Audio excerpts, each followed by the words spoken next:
Today I'm going to be listening to uh, Three Irish Legends by American composer Henry Cowell.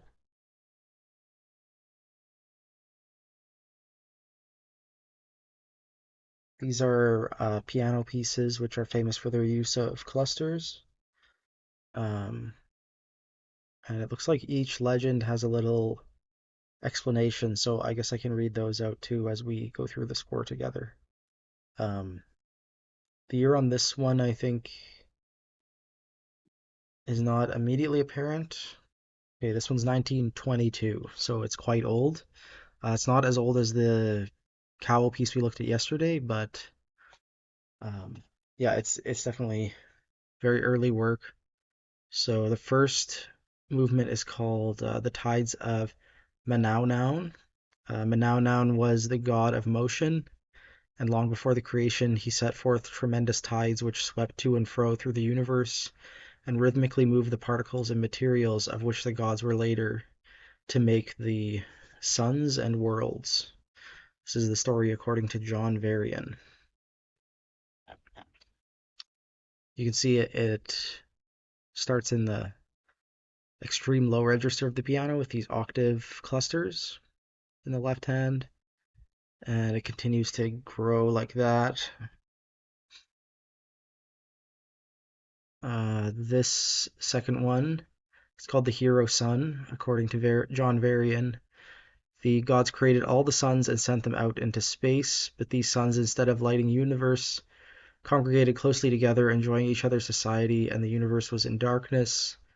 Then one of the gods told the sons of a place where people were living in misery on account of the lack of light, and a strong young sun rose and hurled himself out into the darkness until he came to this place, which was our earth, and the hero sun was sacrificed, who sacrificed the companionship of the other suns to light the earth is our sun. So, interesting cosmology. Um, this one opens with black key stuff. And it has a lot of black key clusters, as you can see. That's what the sharps mean on top of these ones. Whereas these other ones, I think, were chromatic clusters or maybe white key clusters. Also, the first movement has two different key signatures, so maybe it is sort of like white keys in the left hand, black keys in the right hand kind of thing. But okay, so there's that one. Sorry if I'm going back and forth a bit. The voice of Lur. Lur of the half-tongue was the father of the gods and of the universe. When he gave the orders for creation, the gods who executed his commands understood but half of what he said, owing to his having only half a tongue, with the result that for everything that has been created there is an unexpressed and concealed counterpart, which is the other half of Lur's plan of creation. So, cool.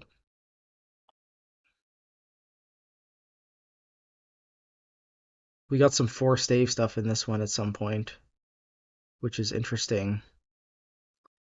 I guess you would have to do this.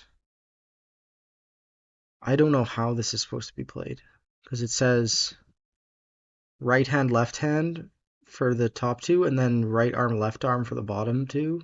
Playing these offbeat, so you have to play with your hands and you're alternating playing with your hands and playing with your arms. Okay, that's pretty intense, but I see the logic here. Okay, so the first movement was a standalone piece before this and was premiered publicly in 1917, serving as the prelude to a theatrical production called The Building of Banba. Um, and yeah, I guess this was all based on Theosophist John Osborne Varian and his poetry. Theosophy is a United States religious movement founded primarily by the Russian Helena Blavatsky, and based on her writings, it draws heavily from both older European philosophies and other things, and Indian religion. Okay. Then John Varian was an American poet and amateur musician. He was born in 1963, died in 1931. One of the early members of the Temple of the People. I'm assuming this is Theosophist. Yes. Um, I guess now it is the unincorporated community of Halcyon in San Luis Obispo County, California. Born in Ireland, John Varian and his wife Agnes became members of the Theosophical Society in Dublin, where the movement attracted literary figures such as W.B. Yeats, James Cousins, and others. Then they immigrated from Ireland to the US, first settling in Syracuse, New York. Varian's strong interest in Irish mythology helped fuel the interest of the young composer Henry Cowell in Irish folk culture and mythology. Cowell had previously befriended Varian's son Russell in 1911 when both boys were in their teens, and a piano sonata that Cowell composed for Russell brought Cowell to the attention of the elder Varian. And then he wrote this music that we're talking about for the building of Banba. Um, and yeah, the first movement would later become one of his most famous and widely performed pieces. Cowell himself described this as an opera, even though other people saw it more as a play. And it was staged in the summer of 1917 at the convention of the Theosophical Community at Halcyon. So this is a really interesting side of Cowell that I was not aware of, and it explains a lot of the folk inspirations we've been seeing in his piano music. Um, and yeah, I think it's kind of fascinating.